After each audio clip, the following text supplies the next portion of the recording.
It is always interesting what influence words have in our language. Namely, on our perception to the outside world. Today you'll learn why it's so important to use these 7 words more often in your everyday life. Enjoy the video and put them into practice afterwards.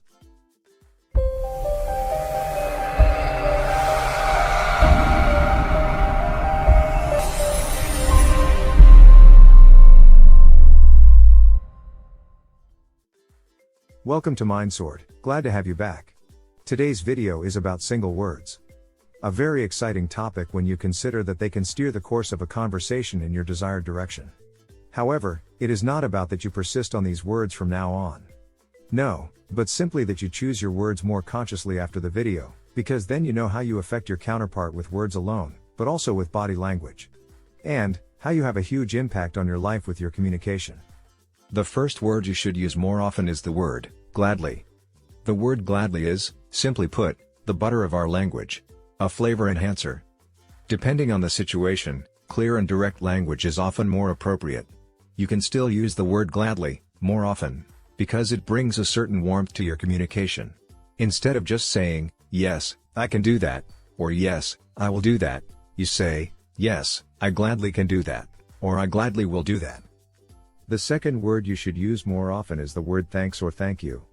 Actually, it is natural to express your gratitude in this way. Unfortunately, in everyday life it is not said often enough because it is taken for granted.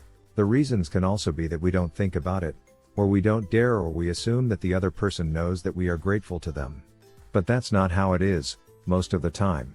If you don't say it, it's very likely that the other person doesn't know that you appreciate them either. That's why it's so important to show your gratitude in the form of gestures or even words. After all, saying thank you doesn't just show your appreciation. You will be bringing joy to the other person at the same time, which in turn, will make you feel wonderful, seeing other people get to experience joy because of you. And if this person knows that it receives appreciation, it will give it back to you in the same way. A positive spiral is created that will return that gratitude, appreciation and joy to each other. The third word is because. The word because is a linking word that connects a statement with a reason. For example, I did this because, or can you do this because? According to a recent study, people in a queue were asked to let them go to the front. So, on the one hand, subjects just said, can I please go ahead? And the others added a reason. May I please go first because? Guess who was more successful?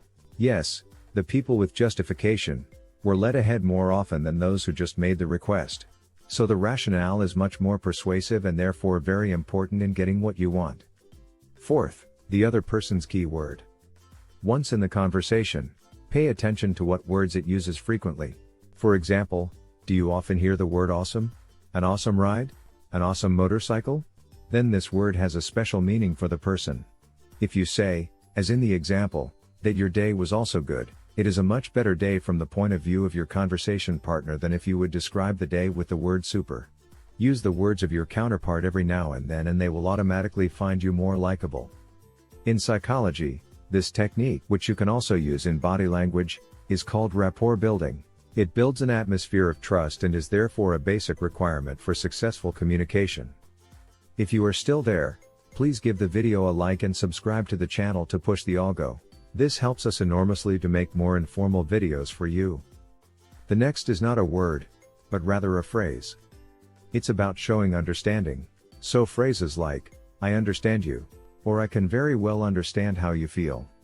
Showing understanding is one of the biggest and most important tasks in therapy, or in general when dealing with people. For example, also in sales. It's very important to show the other person that you understand him, that you understand his point of view. The same applies when you are in a discussion, or even in an argument. Show understanding for your counterpart and the situation will at least be dampened. Often we put up a wall when we see ourselves in the right and say, no, you are wrong. This only hardens the fronts unnecessarily. Most of the time it is really true that we understand the other person. We just don't say it in order to put our own point of view in the foreground. Therefore, you should also express your understanding here. I understand what you mean, I understand your point of view, and I see the whole thing differently, which is this way and that way. This way you show the person that you really listen and understand what he said. They don't have to explain it again and reinforce their statement. but they can see that you understood it and still you can have a different opinion. Understanding and agreeing do not have to be the same thing. The sixth word is the word we. We human are egoists by nature, so it is not surprising that most people speak of their desires only in terms of I wish that, I wish this, and so on. Or when they want to avoid tasks or other things, they say you. For example, you should do this, you do that, this is your task, and so on. It often makes more sense to insert the word we here, but only if it fits the context. The word we creates a sense of we. It includes all the people involved in the conversation. For example, if you want to delegate a general task at work, instead of saying it's your job to keep the department clean, you can say it's our job. By doing this, you create a team feeling because you are not excluding anyone. 7. No. I bet you've said yes many times when you really wanted to say no, haven't you? Most people avoid the word no, because they don't want to disappoint or hurt anyone. Maybe you agreed to a request even though you had something else in mind. Here's a question I want to ask you. Would you jump off a skyscraper if someone asked you to? Of course not. What I'm saying is, that you don't always have to subordinate your plans and goals to others. Of course, you should do favors for others more often. But not at that price, because that becomes unpleasant with the time. Here a no is not egoistic, but healthy. It helps you to set clear boundaries for yourself and others, so don't be afraid to say no when you mean no. Today's book recommendation is the book 4 Essential Keys to Effective Communication in Love, Life, Work Anywhere. Is an excellent how-to guide teaching some of the key skills that will help you identify and overcome communication barriers and achieve relationship success with the important people in your life. If you are interested, the link is as usual, below in the video description. That's it for today. Feel free to let us know in the comments which words you've used consciously or unconsciously so far, and which ones you'd like to incorporate more into your conversations in the future. We're excited to see what you take away from this. Also, don't forget to like the video and subscribe to our channel. You know that helps us tremendously in creating new helpful videos for you. We hope you have fun and better communication when you do. See you next time, at MindSword.